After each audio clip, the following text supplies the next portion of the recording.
Bismillahirrahmanirrahim. Alhamdulillahirabbil alamin wassalatu wassalamu ala sayyidina Muhammadin wa ala alihi wa sahbihi ajma'in wa ba'du faqad qala al-imam al-mu'allif rahimahullahu ta'ala wa nafa'ana bihi wa bi barakati 'ulumihi wa ghafara lahu wa li masyayikhina wa li masyayikhina amin. Halaman 7 baris ketiga dari bawah. Halaman 7 baris ketiga dari bawah.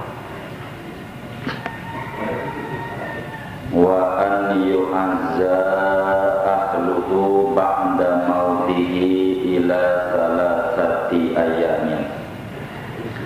Dan bahwa sunat ditakziahi keluarga mayit itu sesudah kematiannya sampai 3 hari. Wala yajuzu dafnu mayyitaini fi qabrin, dan tidak boleh mengubur 2 mayat dalam 1 lubang kubur. Wala yunbasul qabru qabla bilal mayyiti, dan tidak boleh digali ulang kuburan itu sebelum anjurnya mayit. Lidafni mayyitin akhara, alasannya karena hendak mengubur mayat yang lain, aw ghairihi, atau selainnya, illa lidaruratin, melainkan karena darurat. Sudah bisa. Jamaah, kajian kita masih meneruskan sedikit lagi tentang fikih jenazah yang sudah sebetulnya tidak ada kaitan dengan aturan-aturan jenazah, hanya kaitannya beberapa materi yang terkait dengan fikih jenazah, tapi tidak berbicara jenazah. Di antaranya sunat sesudah beres menguburkan dengan tata cara kemarin talqinin. Itu sunat, di antaranya kita bertakziah. Bertakziah itu bahasa kitanya menghibur. Takziah itu bahasa kitanya menghibur. Menghibur keluarga mayit. Sunat takziah. Kita punya tetangga biar non muslim, ya kita takziah aja kalau kenal. Nggak usah dia non muslim, takziah. Wong takziah ini kaitannya bukan dengan mayat. Takziah ini kaitannya dengan keluarga yang masih hidup. Dia teman kita, ya udah. Yang meninggal bapaknya teman kita non muslim, datang. Itu diantara diajarkan oleh agama. Kalau kebetulan kita kenal, apalagi tetangga, jangan non muslim, enggak boleh begitu. Hubungan Islam itu diatur. Bagus sekali. Sahabat-sahabat Nabi itu dalam melaksanakan ajaran Islam luar biasa. Jadi apa yang diajarkan oleh Nabi ya diamalkan. Kita bertakziah. Takziah itu mendoakan, menghibur. Yang suka dibaca dalam takziah itu biasanya a'zamallahu ajraka wa ahsana azaaka wa ghafara limayyitika. Kalau muslim bertakziah kepada muslim, semoga Allah memberikan ganjaran terbesar kepadamu dalam menghadapi musibah kematian ini. Allah agungkan ganjaran kesabaranmu dan Allah ampuni bagi mayitmu. Itu bacaan. Yang kalau orang kita singkat sabar ya, sabar. Di situ juga sama Datuk. Begitu kan begitu, selamat semuanya. Jadi jangan seorang teman kita doang kita pinjam ini, siapa kakaknya dia, ya kita terus sabar, sabar. Itu namanya takziah. Ya kita yang ditengok, yang ditakziah itu sunat menjawab dengan jazakumullah khair. Terima kasih kata orang kita. Kita semoga Allah membalas kebaikan. Itu kayak begitu. Ini sunnah. Jadi orang kafir ya kita apa itu namanya? Sunnah juga. Kalau dulu diajarin sama Nabi bagaimana kita bertakziah kepada orang kafir, ya ada bacaannya. Tentu wa ghafara limayyitika enggak ada.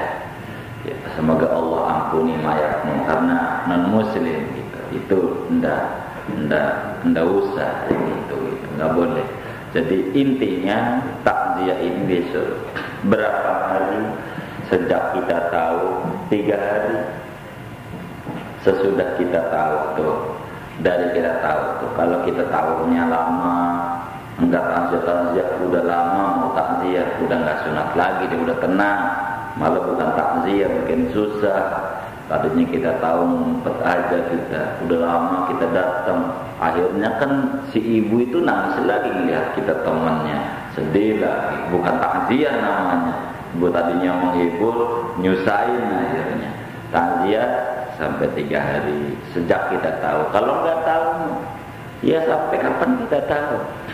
Kayak baru juga berangkat haji, bahasa kasarnya, meninggal tetangganya, ya pulang haji lah nengoknya, kurang lebih begitu. Takziah tuh kayak gitu.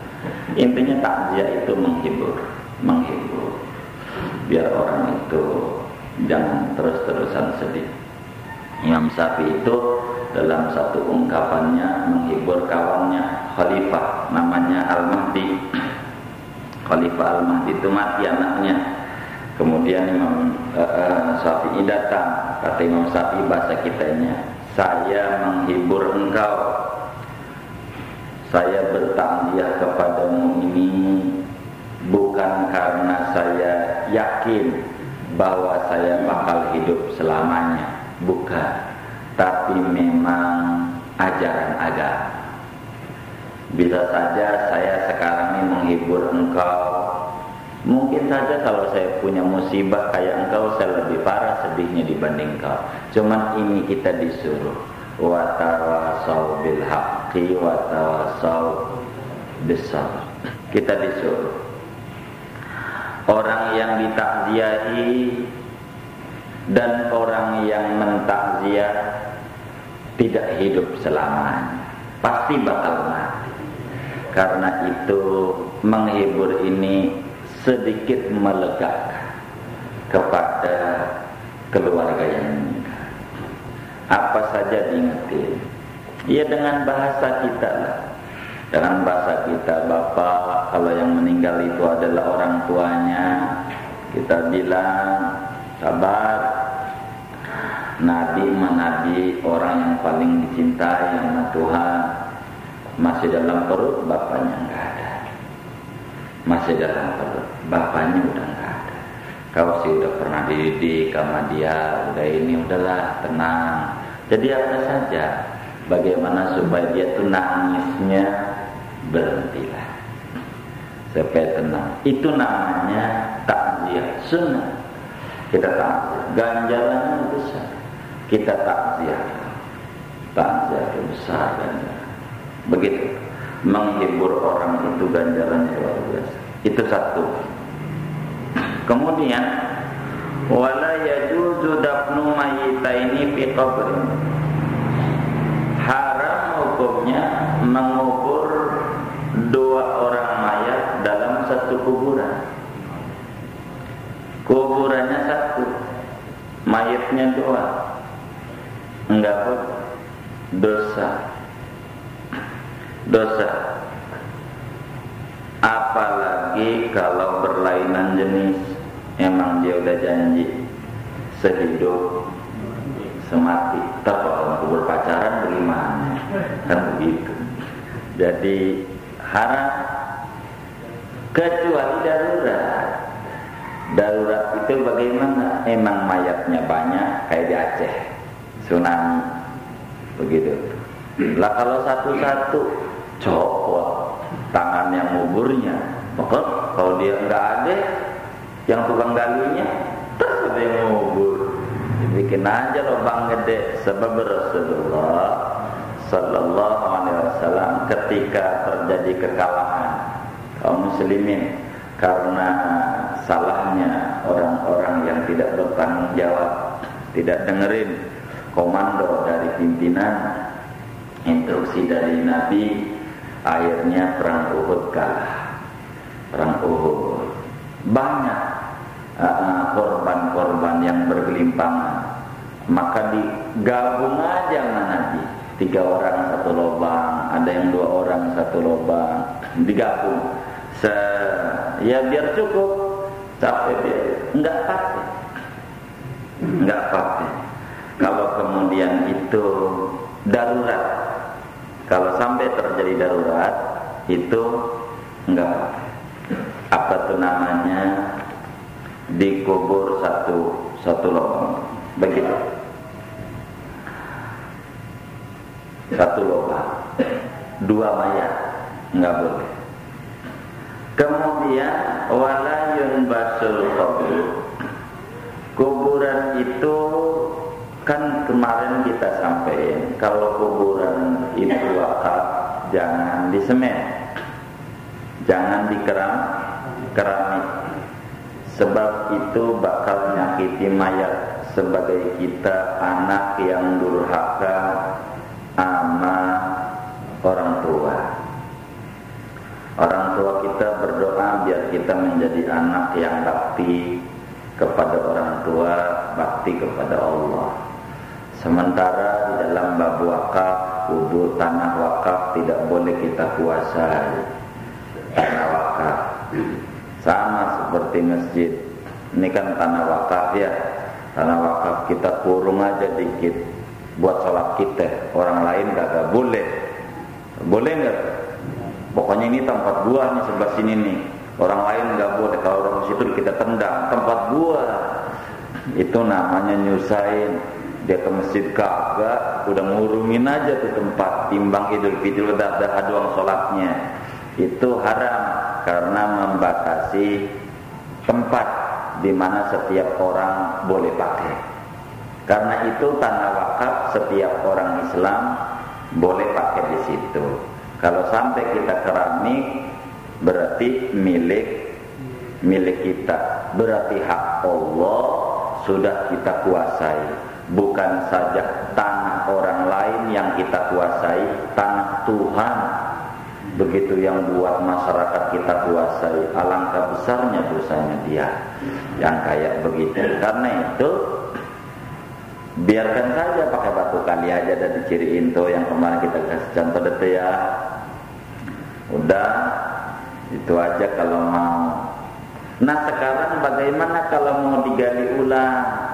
Karena mayat ini banyak, ini udah penuh. Lah kalau pakai keramik semuanya udah penuh, ya udah kagak bisa diapa-apain, ya kan ya? Mau udah itu nih keramik semuanya. Jadi kita ditaruh di mana nih kuburannya? Kagak ada. Kita segirang kubur orang tua kita ada tempatnya. Pas kita bisa di atas pohon, gantung, nggak ada tempat, habis kesulitan. Sebab begitu secara kita dianggapnya keren, begitu padahal durhaka kita dengan dikeramik tanah wakaf. Nah ini bagaimana kalau kita mau gali ulang? Karena ada mayat pengen kubur, bagaimana? Kuburan itu haram digali kembali untuk mengubur ya keluarga kita lagi sebelum hancur badannya, sebelum hancur, sebelum menjadi kecuali tulang ekor. Kalau tulang ekor memang itu nggak hancur-hancur. Karena itu kalau kita gali kubur, pas udah gali baru setengah ketemu tulang atau ketemu mayat, tutup lagi. Kalau ketemu sebelum selesai gali, sebelum selesai. Kalau udah selesai gali, pas kita bikin lubang landak itu, ketemu tulang. Kalau itu nggak jadi, bisa copot tangan kita gali-gali mulu. Kalau sudah saya ketemu tulang, ketemu apa, kumpulin jadi satu. tulang tuh mau dibungkus lagi pakai kain kafan silakan, mau pakai plastik juga silakan, plastik kantong kresek, mau ditaruh digeletain aja nggak apa-apa, di atasnya tempel aja di pojokan, apa dekat kaki apa dekat kepala atau di atasnya ini nih lubang landak tuh di atasnya kan, nah itu ditaruh aja di situ.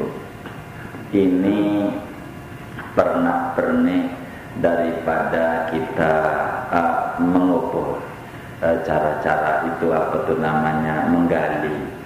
Ini diantara aturan. Kemudian berbicara kita digali ulang, hukumnya wajib manakala mayat itu dikubur belum dimandikan, maka baru ditaruh juga wajib digali, atau dikuburnya menyalahi agama, tidak menghadap ke arah kiblat, kita tahu dan belum lama, belum busuk, wajib digali kembali untuk kemudian dihadapkan ke arah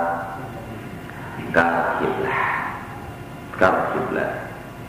Kemudian di dalam kita beraturan jenazah sudah selesai, yang ini materinya tuh habis, dikit lagi kita berbicara ziarah. Kalaupun tahlilan, ini memang tahlilan itu kepengenan orang yang sudah mati. Semua orang yang sudah mati pengen ditahlilin, tergantung anaknya pelit apa kagak itu mah. Kalau pelit nih yang gak usah gitu, biarin dia pengen, kan dia yang pengen. Karena orang udah mati itu yang disebut dalam Al-Quran, wa anfiqu mimma razaqnakum min qabli an ya'tiya ahadakumul mautu fayaqula rabbi laula akhartani ila ajalin qarib fa asaddaqa wa aku minas sholihin. Tuhan, tolong beri aku hidup lagi, ya sebentar aja, 1 jam. Gua pengen sodako. Habis dulu gua nggak pernah sodako. Gua pengen ngaji, dulu nggak pernah ngaji. Biar gua benar dah Tuhan. Itu orang dikubur. Karena itu pengennya didoain. Orang dikubur itu pengennya didoain. Biar 1 begitu tuh Yasin, biar itu apa namanya ayat kursi, yang bahasa kitanya disebut tahlilan. Emang itu kepengenan orang yang sudah mati semuanya. Orang yang sudah mati itu pengennya didoain pengennya. Deh kalau masalah mendoakan siapa? Ya pengennya si anak-anaknya. Ya kan, kalau anak-anaknya bisa bahasa Quran kan panggil orang. Kalau panggil orang lain kan ya tentu kita menghargai, terima kasih, karena ada tuh kue-kue tuh ya. Karena kan orang bantuin, doain orang tua kita sebagai ungkapan terima kasih, kan kita ngasih barang aqua namanya, kue apa itu kacang, senek, itu bukan kita nyusahin dia, justru dia sahibul maid itu gira. Kalau makanannya yang dia bikin tuh kita malah dia marah-marah, kalau enggak kita makan, kan begitu. Jadi jangan kita tuduh nyusahin, belum tentu orang yang kita tuduh nyusahin dia merasa susah, malah kita bantu kagak susah, kita nuduh lu sih bikin susah aja, dia lagi kena musibah, lu makan makanannya. Bagaimana sih lu kalau ngerti jangan ngomel, lu bantu dong. Kan begitu kata kita ya. Begitu, jangan nyelak mul, udah bikin kagak, dibeda-bedain. Kalau acara diundang mau, bikin mau kagak mau. Ini bagaimana? Jadi enggak silakan tahlilan. Kayak ngaji dikubur itu kadang seminggu ya, kadang bikin tenda-tenda itu. Ada mungkin daerah sini adatnya itu Nah, itu ada ajaran dari agama, bukan sesuatu yang baru. Indonesia belum ada, itu ajaran udah ada. Yang kayak gitu nggak apa-apa. Apa yang diajarin itu orang tua kita dulu, itu memang ada ulamanya. Cuma orang tua kita dulu kan nggak ngeributin dalil kayak kita. Pokoknya yang ulama bilang kerjain aja dah.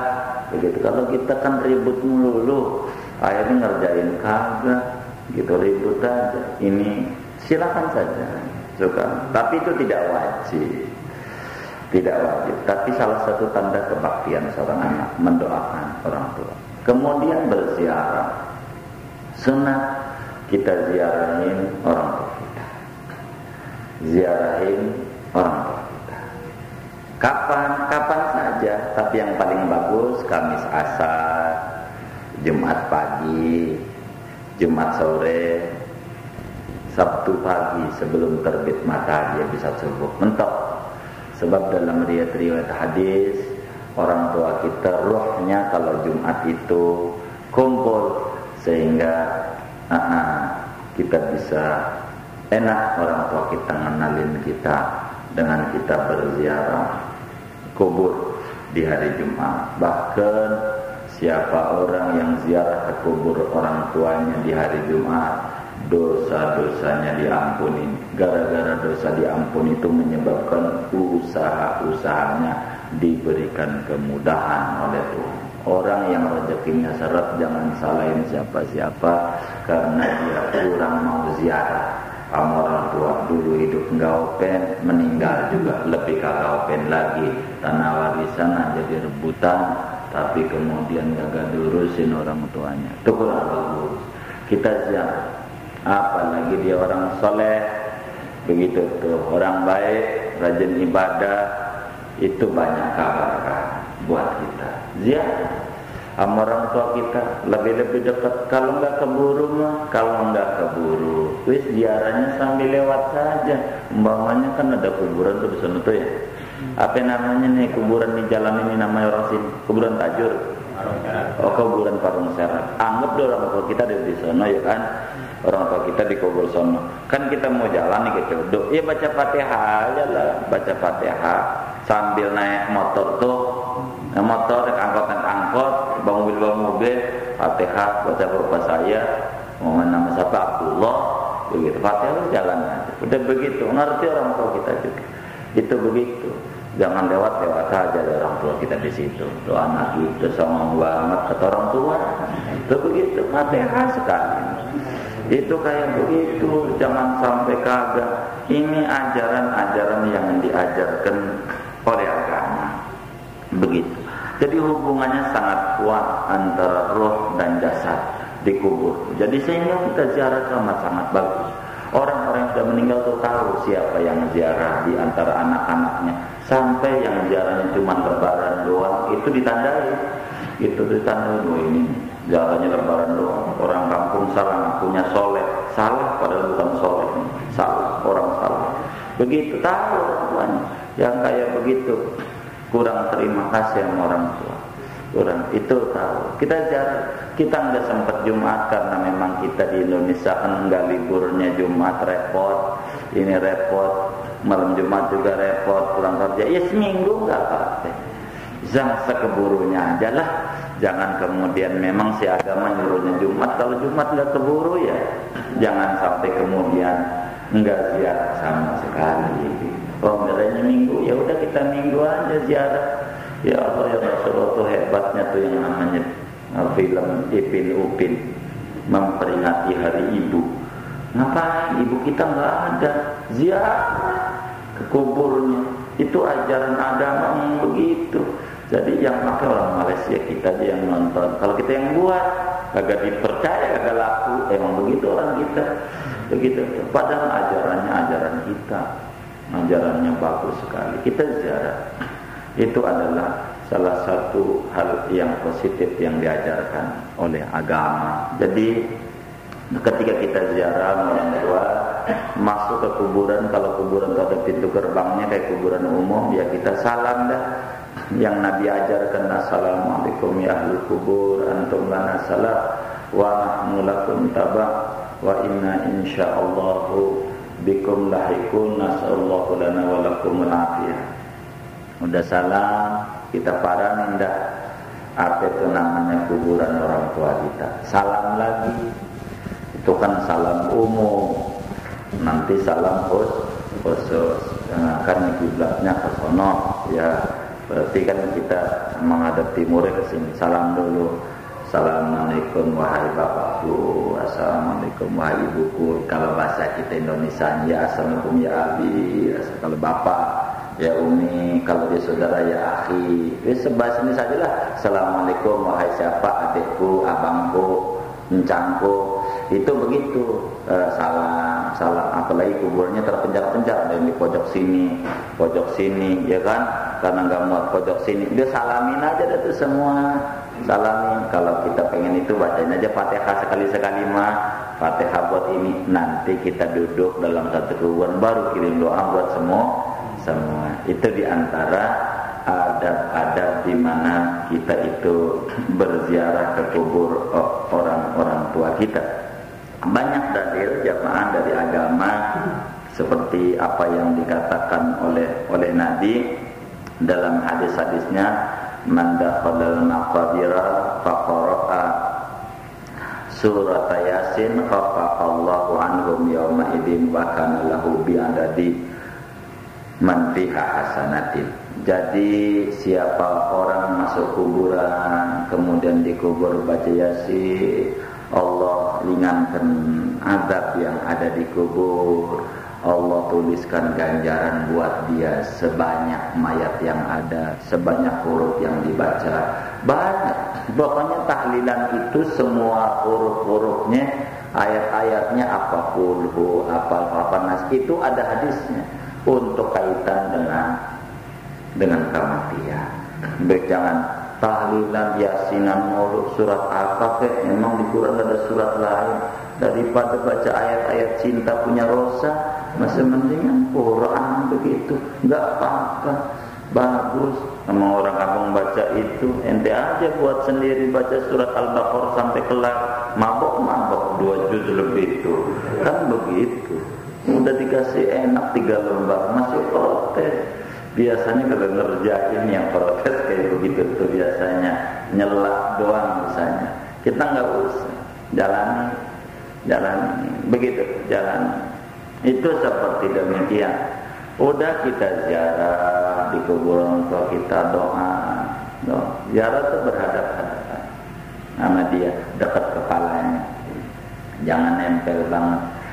Duduk di kuburan itu makruh. Haram kalau kita duduknya mu'e, itu haram. Yang disebut dalam hadis enggak boleh duduk di kuburan, maksudnya duduk mau buang hajat. Maknanya begitu. Kita duduknya itu kurang bagus, begitu tuh, kurang bagus saja. Injak kuburan itu kurang bagus. Kalau kita tahu ada jalannya, melewat jalannya. Jangan injak kuburan, itu sama aja kita lagi tidur diinjak perut kita, kan marah juga ya. Kalau tahu mah, tapi kalau nggak tahu, ini kan kuburan ini rata, nggak tahu mana ya darurat atau menuju kuburan orang tua kita harus langkahin kuburan, ya kita langkahin, nggak mengapa. Ziarah kubur bagi perempuan, ya kalau dia ikut lakinya ya silahkan saja dah untuk mengantar ke orang tuanya. Kalau kemudian bakal menjadi nangis, menjadi sedih kembali, itu namanya, sebaiknya jangan, karena bakal menyebabkan tersiksa keluarganya. Kalau bakal menjadi ingat lagi kalau kuburan jadi merata, itu menjadi tidak bagus. Kemudian jamaah, kaitan dengan mayat ini adalah waris. Kalau kemudian orang tua kita punya hutang, beresin dulu dah tuh hutangnya, jangan dientar-entar. Kalau dia punya hutang, kita sebagai anaknya bakti kepada orang tua, tolongin hutang orang tua kita. Begitu juga pembagian waris, bagi aja waris tuh secepatnya, bagi pembagiannya yang secepatnya. Masalah kaitan diberikannya kapan saja, yang penting dipernya, tahu dipernya itu, dipernah-pernahinnya.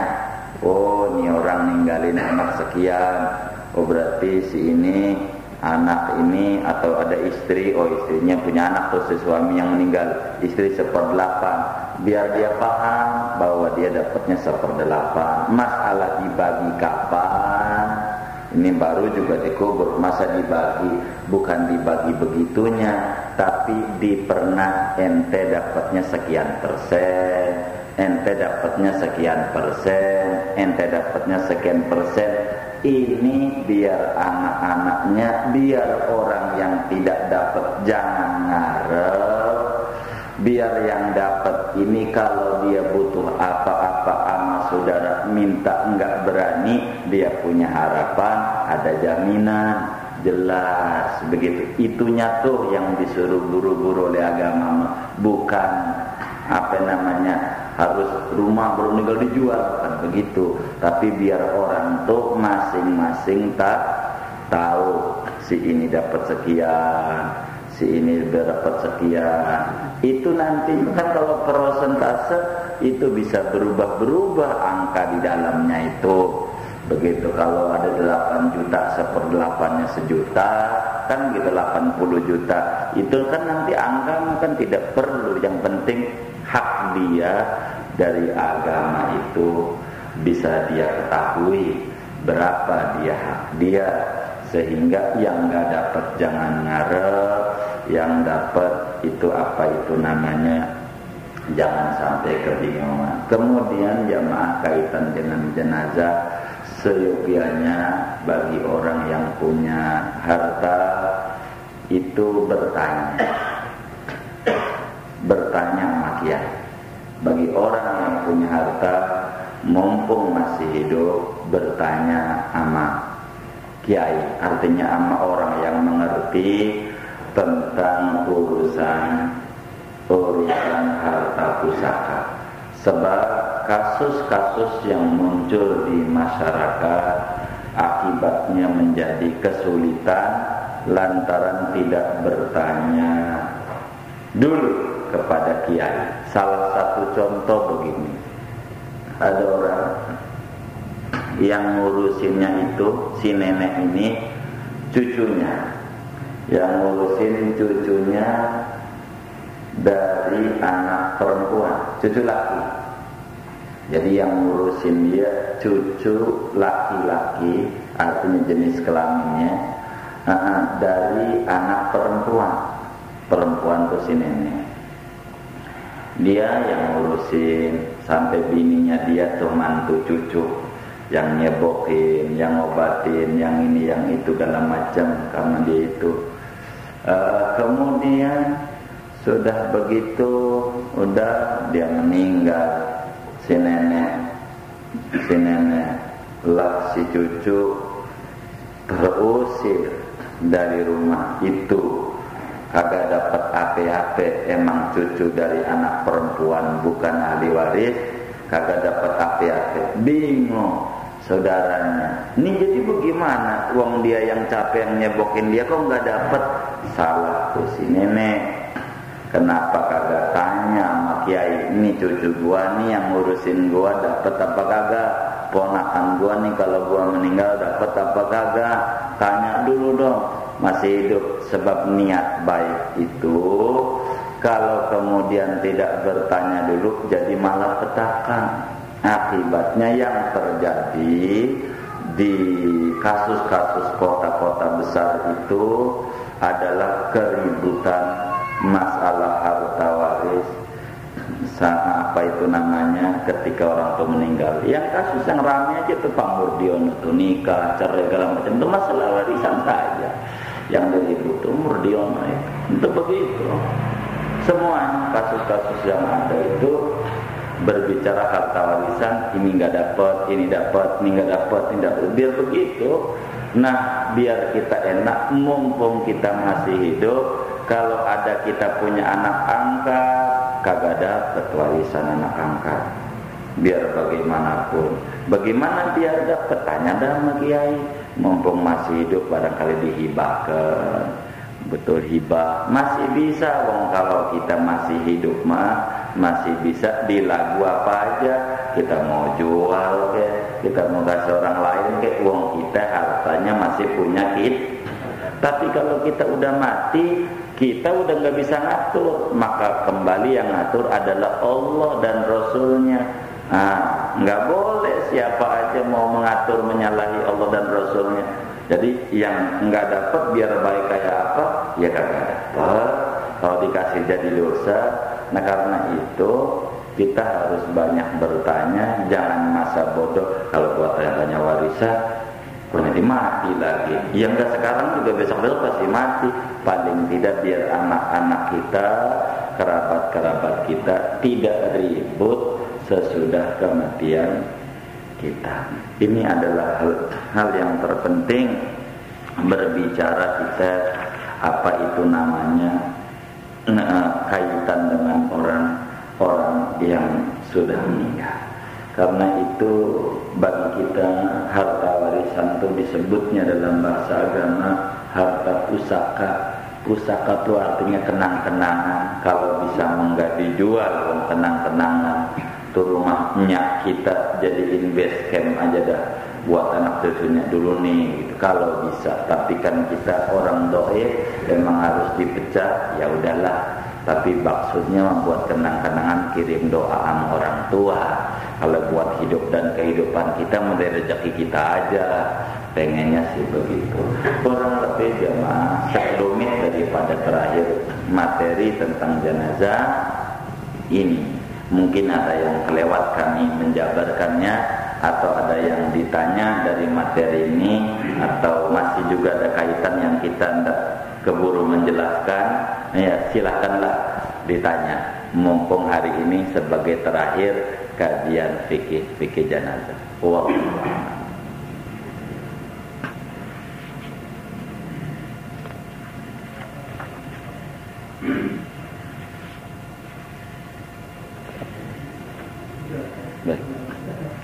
Assalamualaikum warahmatullahi wabarakatuh. Waalaikumsalam. Sebenarnya kuburan itu tidak semen, cukup ditandai dengan batu. Sekiranya kuburan itu kena air, kena banjir, hujan, maka kuburan itu akan rata dengan tanah.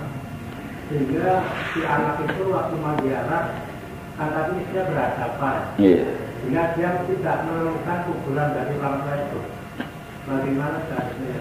Baik, jadi memang kalau dalam keadaan darurat seperti mungkin di pinggir laut, di pinggir kali, wakafnya itu yang bakal terkikis habis, bisa saja dia di itu karena ini disebutnya darurat. Tapi andai terjadi seperti orang dulu amat sangat hati-hati, biar dia di pinggir kali, di pinggir, di tepinya sekali yang bakal dia tenggelam dan hilang, kuburan itu jadi rata. Maka bagaimana cara kita ziarah? Ya dikira-kira saja di mana kita orang tua kita. Enggak tepat, enggak apa-apa. Enggak tepat itu enggak apa-apa. Begitu banyak orang ziarah ke Gunung Jati itu, ke Gunung Jati Pak, yang katanya dia girang-girang banget, aneh ziarah ke Sunan Gunung Jati. Kuburannya mau di mana Sunan Gunung Jati? Dia ziarahnya mah di mana? Kuburannya di Gunung Sembo. Kuburannya pintunya ini banyak. Orang ziarah cuma keratonnya aja, kan lapisnya 9. Lapis gerbangnya itu 9. Gerbang 1 kuburan lagi, gerbang 2 kuburan lagi. Di gerbang 9 itu tuh kuburan Sunan Gunung Jati. Orang kita ziarah di kuburan keempat paling sohor. Di gerbang keempat itu ziarah. Lah kuburannya tahu, kuburan di ujung sono tuh. Masjid itu jauh dari sini, enggak pakai. Jadi yang penting niat kita. Karena itu kalau darurat dari rumah saja ziarah enggak apa-apa. Seperti gini, orang tua kita kan kuburannya di Jawa ya. Kuburannya kita ziarah tiap Jumat kan repot Pak ya. Repot, bisa dipecat sama kantor. Begitu tuh. Dan juga waktu nggak cukup pulang pergi, dari rumah saja kita tahlilan tuh ziarah dari rumah, dan kita tunjukkan nama dia sampai juga. Itu kayak begitu. Jadi nggak apa-apa kita di awam saja, dihafal saja di mana kira-kira orang tua kita. Di sini nih ya udah kita ziarah saja di sana, dan itu tidak menyalahi agama. Kurang lebih seperti demikian. Wallahu a'lam. Kemudian mumpung saya ingat berbicara jenazah, kalau kita mau dipindah jenazah kita, seperti mungkin di sini kan ada orang Jawa gitu ya, ngontrak atau apa, pengen dibawa pulang ke kampung, ke Jawa, kemana Jawanya, contoh Solo dah, gitu. Maka peraturannya haram kita memindahkan jenazah yang mati di Tajur ini dibawa ke Jawa sebelum dia dimandikan, dikafani dan disolatkan.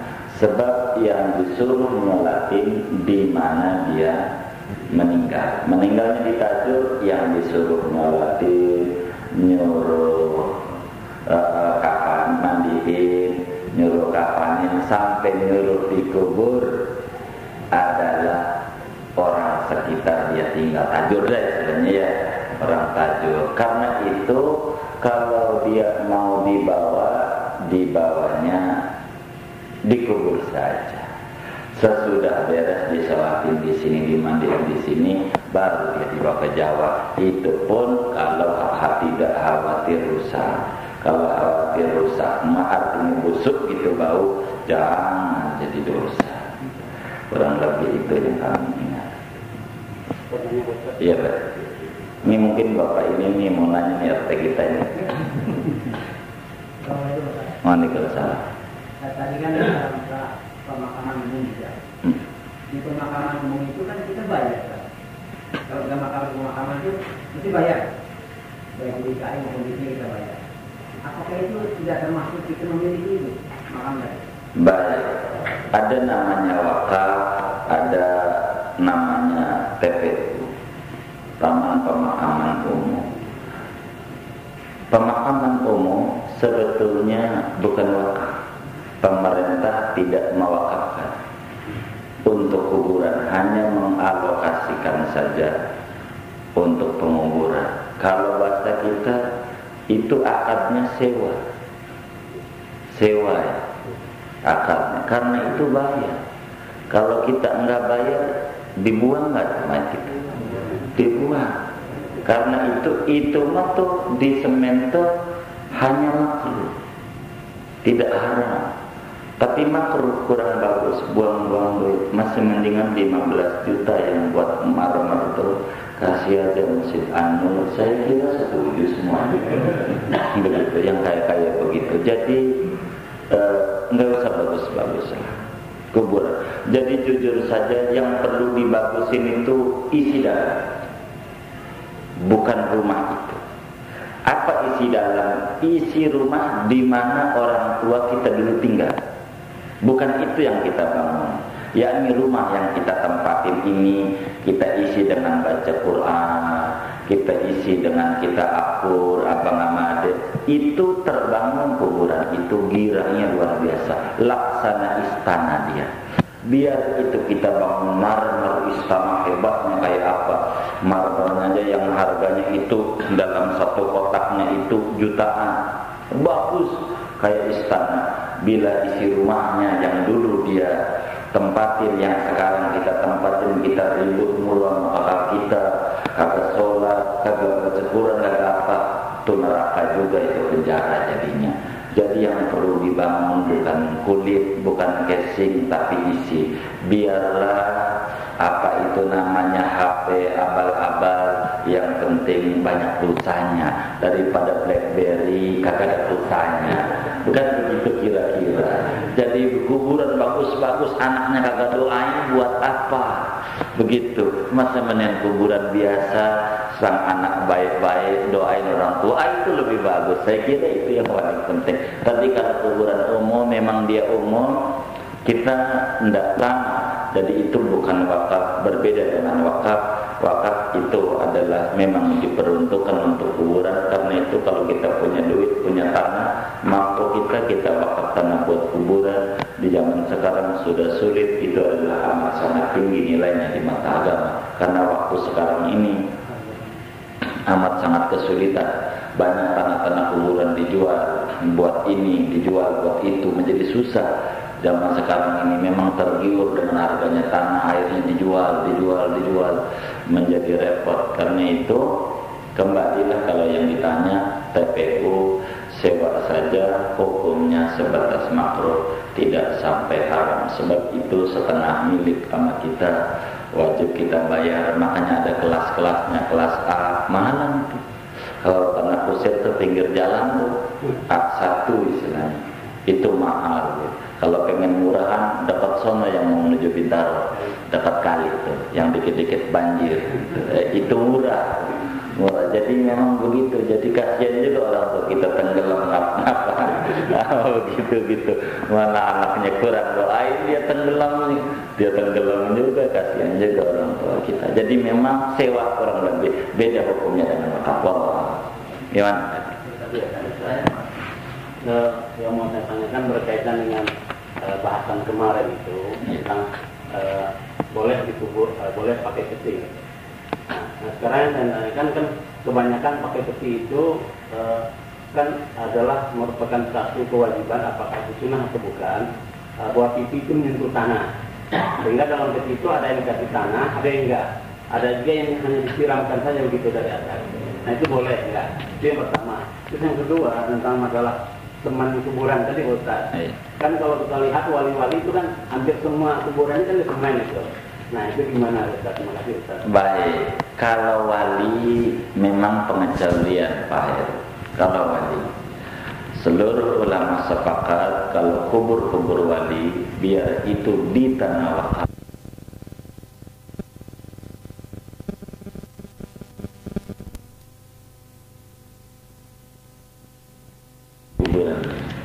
Wali, la tahsabanna alladhina qutilu fi sabilillahi amwatan bal ahya.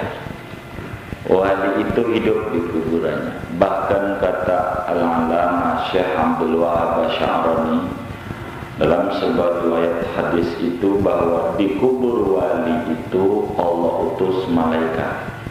Yang kerjanya malaikat itu mengijabah doa-doa dan permohonan orang-orang yang ziarah yang bertawasul dengan itu wali. Banyak wali-wali itu uang hidup di kuburan. Salah satu guru Syekh Abdul Wahab Asy'arani, ulama besar di Mesir.